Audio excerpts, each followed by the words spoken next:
Oddio, Sta oddio. mangiando tutto. L'hai mangiato sano. Ma che era? Un topo.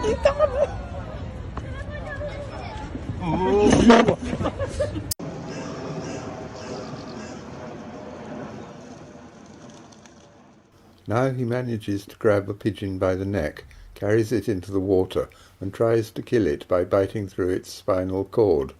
The pigeon looks doomed.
Go back out there now.